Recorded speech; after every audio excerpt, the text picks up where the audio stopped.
Hey, everybody, good morning. We have been taught to think of art in church as decoration, a backdrop, an add on. Music on the stage? Yes. A banner, a drama, maybe a slideshow. And if it's really progressive, perhaps a live artist painting.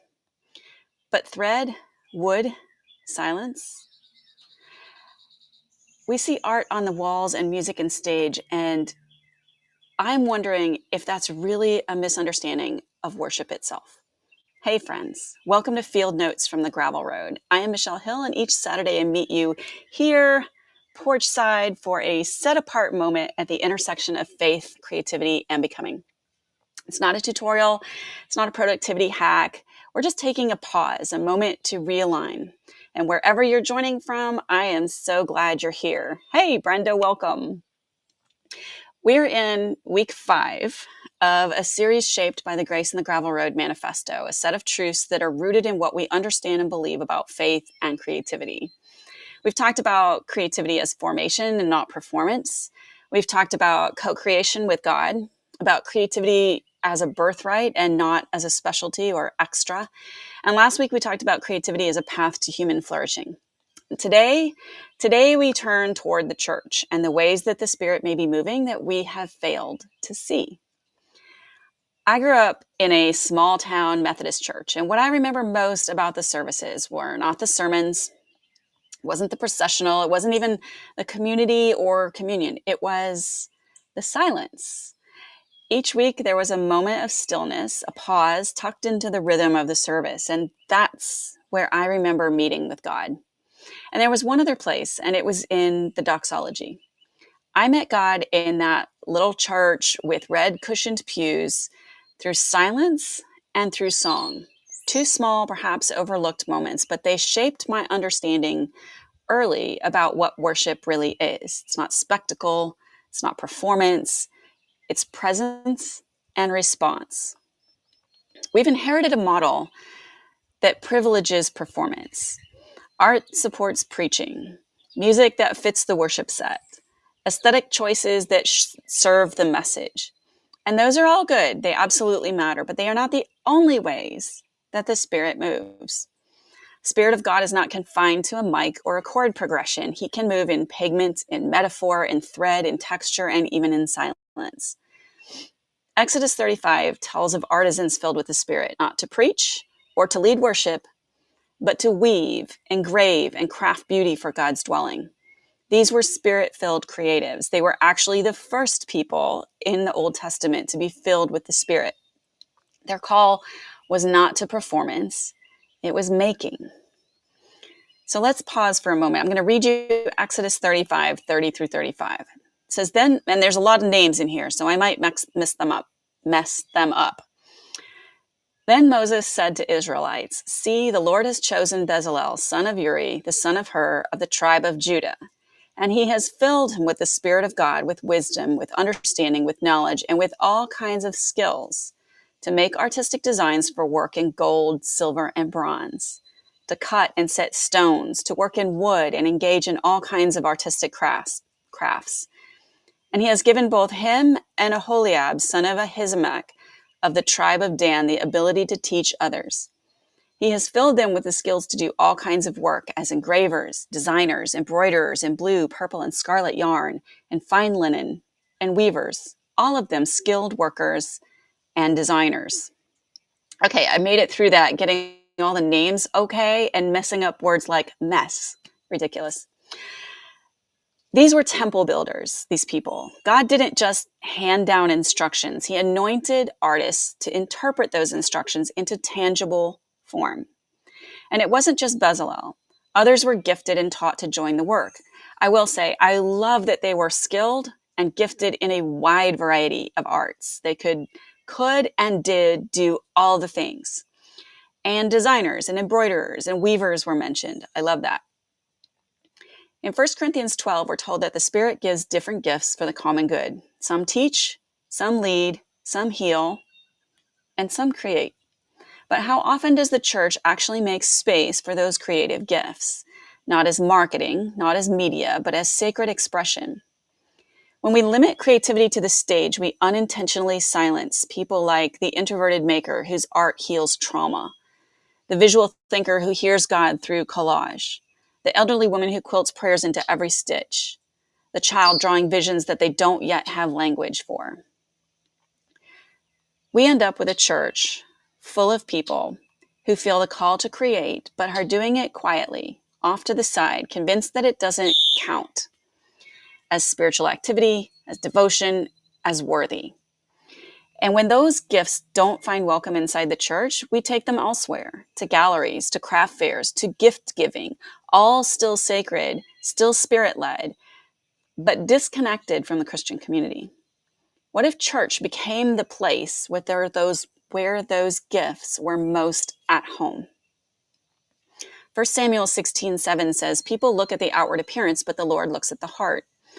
We often celebrate what's visible, a polished performance, a charismatic presence. But what if God sees the quiet work behind the scenes, the prayer woven into the tapestry, the lament held in a brushstroke, the pain shaped in a poem? Church shouldn't be just a place for consumption or conformity. It should be a place to grow, to explore, to bring all of yourself, including the parts that create in all the different ways. Worship is not just singing. Worship is an encounter. It's offering. It's a response. And for some of us, the most honest response that we have at a specific time is to pick up a paintbrush, or knead bread, or stitch. What if we stopped treating those acts as a side note and started honoring them as worship? Because true worship doesn't just happen on a stage. It happens when the whole body is engaged, when we bring our full selves, our senses, our hands, our hearts into the presence of God. That is sacred. If we're going to talk about creativity in the church, I think first we need to talk about a deeper question. And that is, what is worship really? Because too often we equate worship with the music set. 3 songs, maybe a key change, and then a sermon. We compartmentalize what worship is. It's that thing that when we sing with the team on stage. If you do think about worship beyond the church walls, maybe you think that worship is being in nature or singing worship songs in your car. But worship is so much more. And understanding that opens up a whole new way to live with God.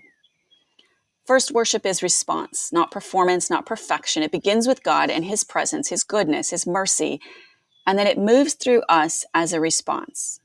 Romans 12 says, offer your bodies as a living sacrifice. This is your spiritual act of worship. Worship isn't something you watch, it's something you live.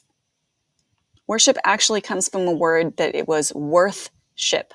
It's the act of ascribing worth or declaring something that with our attention, our lives, that we believe matters most. When we pause to create beauty, when we notice the light falling across the floor, when we tend to something small with reverent care, we're saying this matters. Not because it's efficient or impressive, but because it reflects the worth of the one who made all things good. To worship is to respond, to offer our attention, our presence, and our love to the God who is worthy of it all. And sometimes that response looks like singing. Other times it looks like making or mending or slowing down long enough to see or listening or caring for someone. Worship is not confined to the words or music that we sing. It is a life oriented by love, where even making can become a holy offering. Worship is also communion, not just with others, but with God. It's not just talking about Him, it's meeting with Him. Jesus said true worshipers will worship in spirit and in truth in John 4:24. And that happens in music, yes. In public, yes. But it also happens in quiet and in solitude, in studios and kitchens and gardens. Worship is also participation in something eternal. It's not just remembering what God has done. It is joining Him in what He is still doing. Some theologians say worship is a rehearsal for the kingdom, a way of practicing resurrection, of living even now like we believe that beauty will have the final word. When we create with God, we are not just expressing ourselves, we are participating in the renewal of all things. Worship is also offering, not just on Sunday, but in the everyday.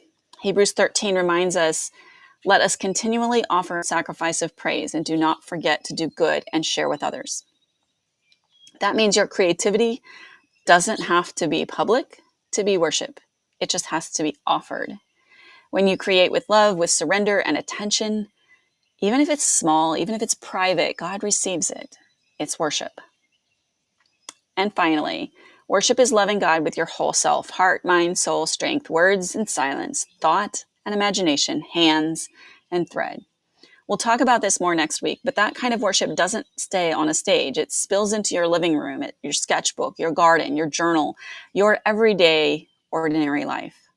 So if you've been told that your creativity doesn't count because it doesn't fit the Sunday format, I hope you hear this clearly.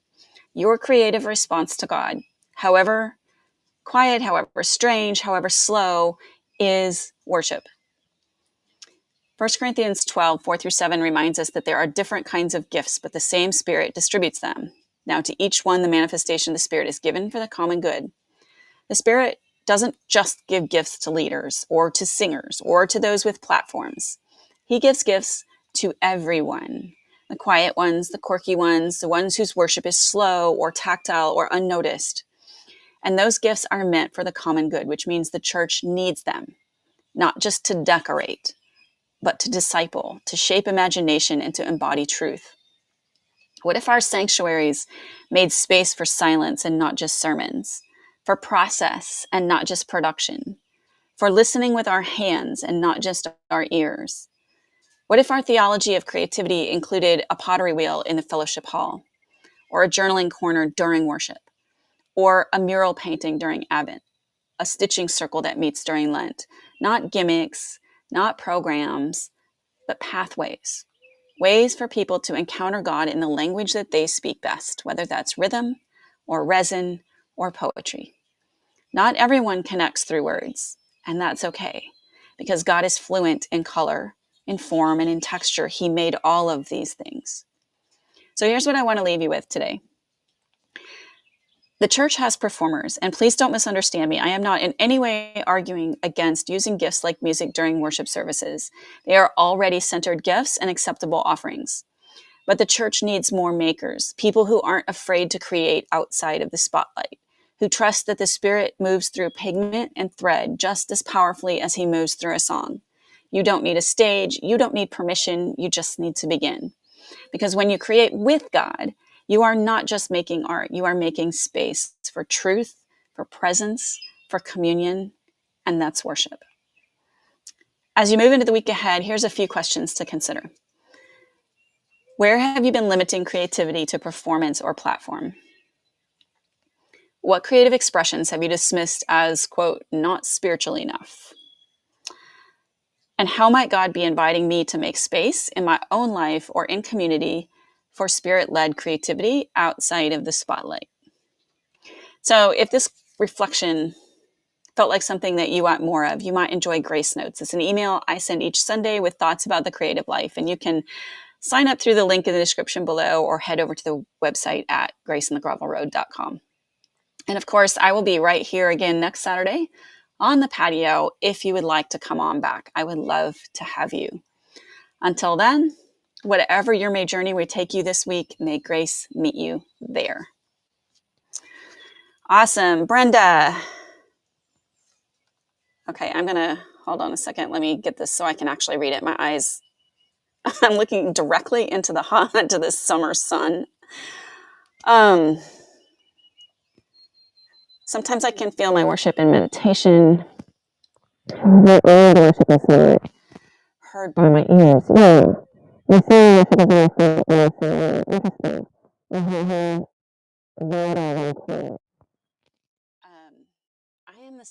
I am the same way, Brenda. I connect in silence far more easily than in music. And it's one of the things that I think is so beautiful is that we're so different. Like my husband is a music guy. Like he is all the time listening to music, thinking about music, responds to music. And I very rarely think about that. And as drawn as I am to the arts, and music can definitely move me, I connect more deeply through other kinds of the arts. So, and especially silence. So I'm with you there. All right, friends, I'm going to head out for the morning. I hope you have a fantastic, fantastic weekend.